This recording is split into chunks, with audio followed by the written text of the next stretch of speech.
Last training session, we talk about finding a place to park. Make sure you get your mind right, your body right, your spirit right. Or when you get to the home, what kind of tools you need. Make sure all that is checked off. In this episode, we gonna talk about how to make an introduction, gain entry into the home, and develop what I would call rapport, make a connection, and then sit down at the table to assess the need, right? The goal for this step is for you to gain entry into the home or gain entry into a home and make a connection with the homeowner.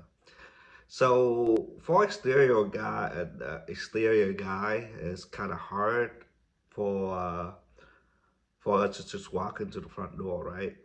So here's the most common objection that you're gonna get.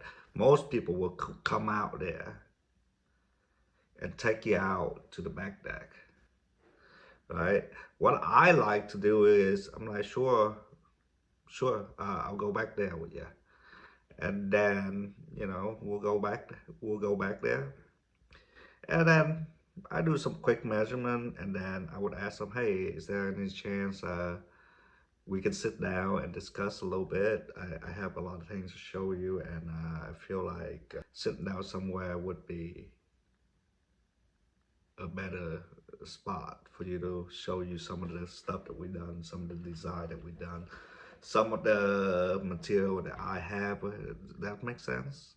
So basically, you don't want to fight them right away when they want to take you out the back door. You go to the back deck. You go back there, make an observation, and move inside the house. And most of them are sure, okay, meet me at the front door.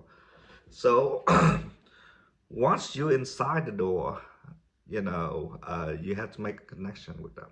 The quickest way to do it is when you walk up into the home, make an observation, right? Do they have landscaping? Do they take care of their house? What sort of displayment do they display on their front door?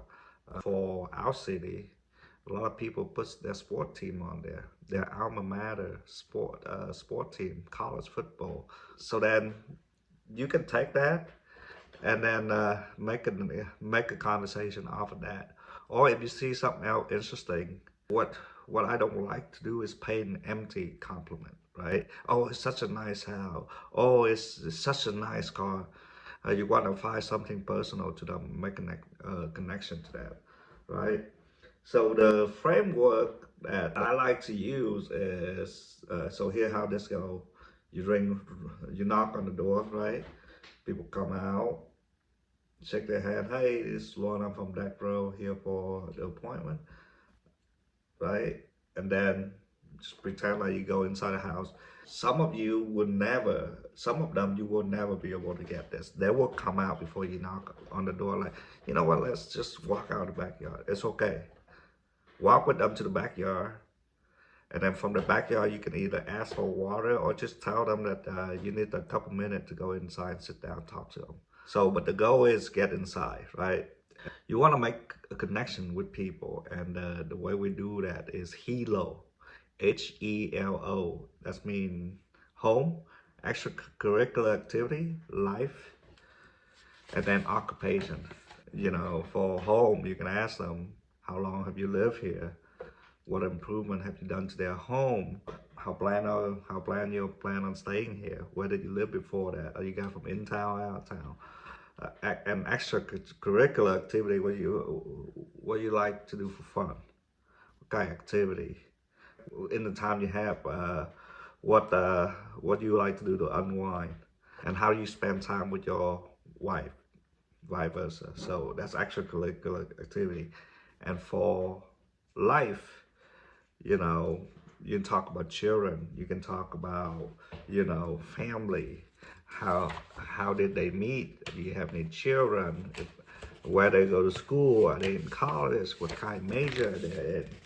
And then the last thing is occupation. What do you do for work? How long have you worked there? These are questions that get the conversation started. Now, what I see a lot of salespeople do is they just memorize these questions and just start firing them up at the prospect.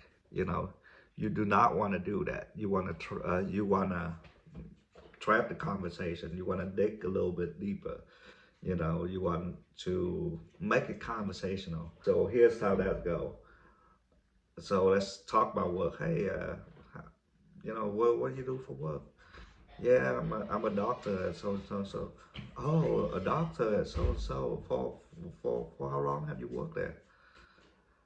Oh, I worked there for about 5 years. Went to school for this. Blah blah blah blah blah. Oh, went to school. Where did you go to school at? Yeah. How was that? Yeah. Was that a lot? And then you have to be able to carry the conversation, treading it. And another way to look at it is mirroring. So what do you like most about your job? Well, I like that it's pretty flexible. You know, I can do whatever I want. You know, have time for my family. Oh, have time for your family? Oh yeah. We really like to do a lot of stuff at family. You know, we have you know, three kids. So when you see something interesting, repeat that back to the prospect. Let them subconsciously tell you more about that. So now, you know, you are being interested instead of interesting. So you're not talking about yourself, but you want them to talk about themselves, right? And then throughout all this, you know, if you feel like you got enough understanding right here already, you know a little bit about how this person make up, and you feel you got a pretty good connection in this step, and now is the time where you get into some serious questioning, serious information gathering, so you can present your offer, right? So that's gonna be the next step. Is we're gonna establish a need, see where they're at in their buying process. So from that information, serve up what I call triplicate of choice, or educate the client about three type of contractor that are out there in the market. We can give the example of those contractors. And then in this step too, we're gonna find out what really is the most important thing to the prospect, so that we can highlight that as a company. So stay tuned.